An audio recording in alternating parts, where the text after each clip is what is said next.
बाबर, गजनी, गोरी, औरंगजेब लुटेरे थे।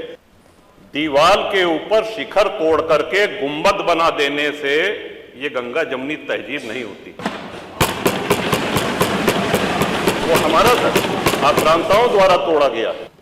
हम ही क्या धर्मार्थ दहते रहेंगे, सभी कुछ हो मौन सहते रहेंगे कि धर्म को देंगे बल अन्य जन भी तजेंगे क्रूरता छल अन्य जन भी। श्रीमान, हिंदू तो सर्वसमावेशी है। किसको आश्रय नहीं मिला, किसको आसरा नहीं मिला। यहाँ पे कुछ बातें यहाँ पे गलत कही गई हैं, सत्य से परे कही गई हैं, और कुछ आधी अधूरी बातें करी गई हैं, जिससे बाहर एक भ्रम और भ्रांति वाली स्थिति भी बनती है। श्रीमान, जैसा कि हमने महामहिम राज्यपाल के अभिभाषण में कहा था कि प्रभु श्री राम की चर्चा सर्वाधिक हुई, बहुत अच्छी बात है। डॉक्टर लोहिया को मानने वाले लोग भी ये मानेंगे कि डॉक्टर लोहिया ने जन सामान्य को भगवान श्री राम के आदर्शों पर चलने की प्रेरणा देने के उद्देश्य से प्रतिवर्ष रामायण मेले का आयोजन किया करते थे। डॉक्टर लोहिया का ही एक ये बयान था कि बाबर, गजनी, गोरी, औरंगजेब लुटेरे थे, रसखान और रहीम हमारे पूर्वज थे।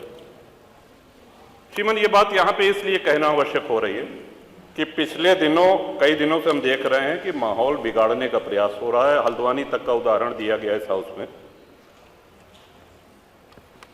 सरकार अपनी जगह पे पूरा प्रयास करती है कि हमारे राज्य में कोई उपद्रव न हो, अशांति न हो, लेकिन कहीं ना कहीं एक ये आभास हो रहा है हमको कि माहौल खराब करने का एक प्रयास हो रहा है।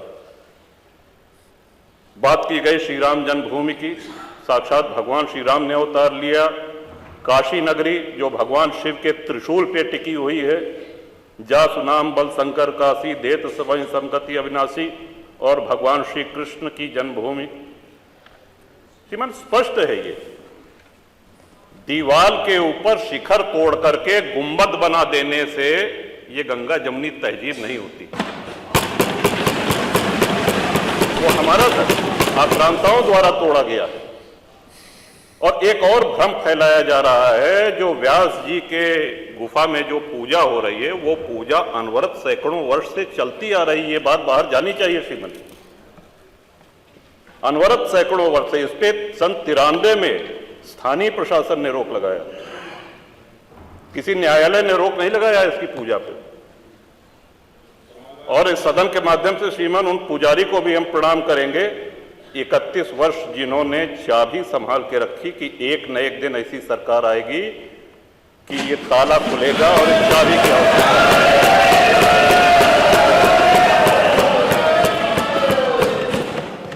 अल्लामा इकबाल, फिर वही होता है कि आधा अधूरा बोल दिए जो है पूरा बोलना चाहिए।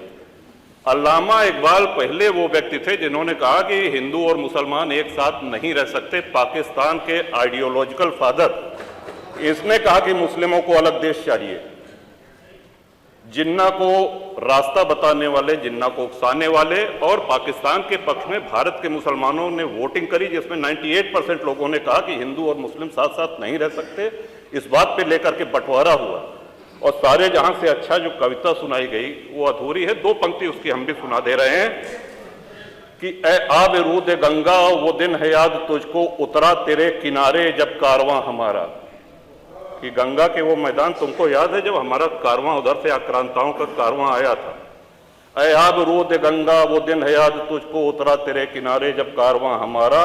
चीनो अरब हमारा, हिंदुस्तान हमारा, मुस्लिम है हम, वतन है सारा जहां हमारा। ये है, ये तरानाए मिल्ली की पंक्तियां हैं, अल्लामा इकबाल ने 1910 में लिखी थी। श्रीमान, हम ही क्या धर्मार्थ दहते रहेंगे, सभी कुछ हो मौन सहते रहेंगे कि धर्म को देंगे बल अन्य जन भी तजेंगे क्रूरता छल अन्य जन भी। श्रीमान, हिंदू तो सर्वसमावेशी है। किसको आश्रय नहीं मिला, किसको आसरा नहीं मिला। यहाँ पे जो भी संकट में आया उसको हमने अपनाया। कभी किसी हिंदू ने नहीं कहा कि हम मुसलमान के साथ नहीं रह सकते। उल्टा जब बंटवारा हुआ, धर्म के आधार पर हुआ, पाकिस्तान बना, जो मुस्लिम वहां जा रहे थे, हिंदुओं ने उनको रोकने का काम किया। कि आप रहिए हमारे साथ, भाई भाई बन के रहिए। ये इस संवेदनशीलता को रसखान जी, अब्दुल रहीम खान खाना, इनके आदर्शों पे चलेंगे तब अच्छा वातावरण, अच्छा माहौल बनेगा।